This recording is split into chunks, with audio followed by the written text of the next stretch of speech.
plaisir de vous retrouver dans cette nouvelle édition de Gatingo. Bienvenue à tous. Au Mali, l'Organisation des Nations Unies ONU a lancé un appel solennel en demandant aux autorités de rétablir les partis politiques. La demande a été spécifiquement adressée par le haut-commissaire aux droits de l'homme, Volker Türk. Le président de la transition doit abroger ce décret draconien et toute restriction de la participation politique doit être conforme aux obligations internationales du Mali en matière de droits humains, a-t-il laissé entendre. Il a également appelé les autorités à ne pas prolonger indéfiniment la transition et à publier sans délai un calendrier électoral clair. Rappelons que les autorités maliennes ont dissous il y a quelques jours les activités des partis et associations à caractère politique. Ceci pour des raisons d'ordre public.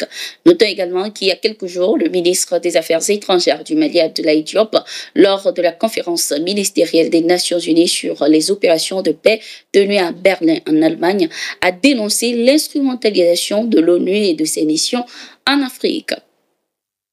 En Côte d'Ivoire, le Rassemblement des oufouettistes pour la démocratie et la paix, RHDP, a désigné Jérôme Patrick Achi pour présider son deuxième congrès ordinaire prévu les 20 et 21 juin 2025. L'ancien Premier ministre du pays, notamment de 2021 à 2023, et actuel conseiller spécial du président Ouattara, pilotera ainsi cette rencontre cruciale à 5 mois de l'élection présidentielle. L'événement se déroulera en 2 temps. Des travaux d'ouverture au parc des expositions d'Abidjan, 7000 participants attendus, suivi d'une clôture en grande pompe au stade Alassane Ouattara. Ce choix confirme ainsi le poids politique de Patrick Achi, figure majeure du RHDP depuis son ralliement en 2018 après la rupture avec le PDCI.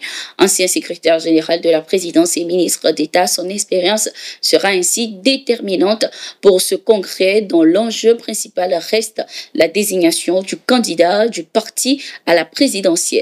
La question centrale demeure la position d'Alassane Ouattara qui n'a pas encore officialisé ses intentions pour le scrutin d'octobre 2025.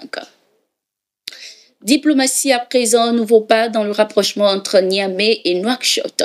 Le président nigérien, le général Abdourahmane Tiani, a reçu Aïssata Ba, ministre conseillère et émissaire du président mauritanien Mohamed Tchek El Ghazouani.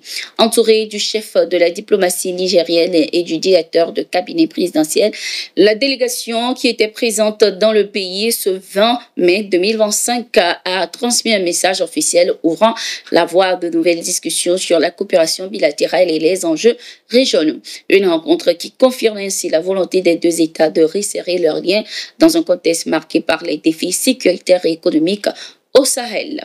Toujours en diplomatie, le ministre d'État émirati Sheikh Chakbout bin Nayam Al Nayam a été reçu ce 20 mai 2025 par le président du Faso, le capitaine Ibrahim Traoré, dans le cadre d'une visite visant à consolider les relations bilatérales.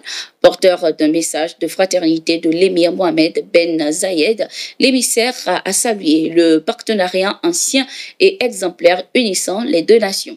Les échanges ont principalement porté sur l'approfondissement de la coopération économique avec pour objectif commun de favoriser le développement mutuel. Le ministre Al-Nayan a exprimé ainsi son admiration pour le Burkina Faso, qualifiant son peuple d'accueillant et son territoire de beau. Cette rencontre marque ainsi une nouvelle étape dans le renforcement des relations diplomatiques et économiques entre Ouagadougou et Abu Dhabi, ouvrant la voie à de futures collaborations stratégiques.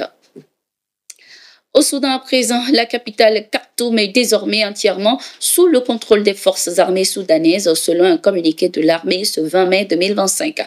Après des mois d'affrontements, les troupes gouvernementales affirment avoir chassé les rebelles des forces de soutien rapide de la capitale et de ses environs. Le conflit qui oppose depuis avril 2023 l'armée régulière au RSF a provoqué l'une des pires crises humanitaires au monde.